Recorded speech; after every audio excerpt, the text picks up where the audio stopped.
আর মাত্র একটি দিন বাকি রয়েছে। একটি দিন পরেই কিন্তু শ্রীলঙ্কার বিপক্ষে মাঠে নামবে টাইগাররা। টাইগাররা কিন্তু শ্রীলঙ্কার বিপক্ষে জয়ের জন্য মরিয়া। তো আমরা চাই বাংলাদেশ জয়লাভ করুক। মাত্র একটি ম্যাচেই কিন্তু বাংলাদেশ ঘুরে দাঁড়াতে পারে। একটি জয়ই কিন্তু বাংলাদেশকে স্বস্তি দিতে পারে। সেই একটি জয় শ্রীলঙ্কার বিপক্ষে অবশ্যই করতে হবে টাইগারদের।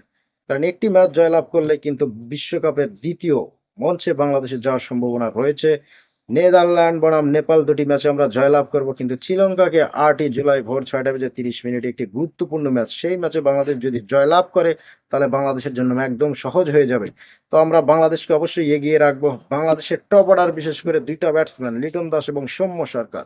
তো সৌম্য সরকারের কাছ থেকে আমরা অলরাউন্ডার কোনো পারফর্ম চাই না। সৌম্য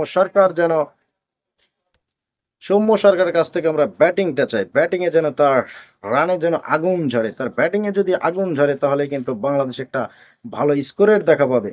তো আমরা দেখেছি বাংলাদেশে বর্তমানে রান খরায় রয়েছে, সেই রানটি আমাদের দরকার। সৌম্য সরকার যে জাতের ব্যাটসম্যান, সৌম্য সরকারের যদি রানে ফেরে তাহলে বাংলাদেশের ওপেনিং বা টপ অর্ডার তার রানের দেখাটা পাবে। তো বাংলাদেশের বিশেষ করে সৌম্য সরকার, লিটন দাস এবং তাজনিন তামিম, তিনটা প্লেয়ারের কাছ থেকে আমরা প্রত্যেকটা ম্যাচে বিশ্বকাপে 50 চাই।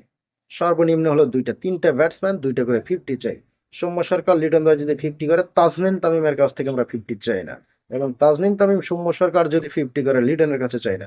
তো তিনটা ওপেনার ব্যাটসম্যান যদি প্রত্যেকটা ম্যাচে দুইটা করে 50 মারে তাহলে কিন্তু বাংলাদেশের একটা বিগ রান স্কোর হবে। তো আমরা অবশ্যই আশাবাদী। আমরা চাই যে তারা রানে থাকুক, রানে ফিরুক এবং শ্রীলঙ্কাকে একটা উচিত শিক্ষা দিয়ে দ্বিতীয় রাউন্ডে বাংলাদেশ চলে যাক, সেই প্রত্যাশাই আমাদের।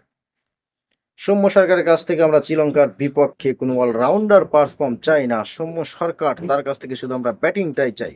আমরা জানি যে সৌম্য সরকার তার ব্যাটে অনেক ধার, অনেক পাওয়ার হিটিং খেলতে পারে। আমরা জানি ইন্ডিয়া, সাউথ আফ্রিকা, নিউজিল্যান্ড তাদের মাটিতে সৌম্য সরকার ঝড় কিন্তু ইনিংস রয়েছে।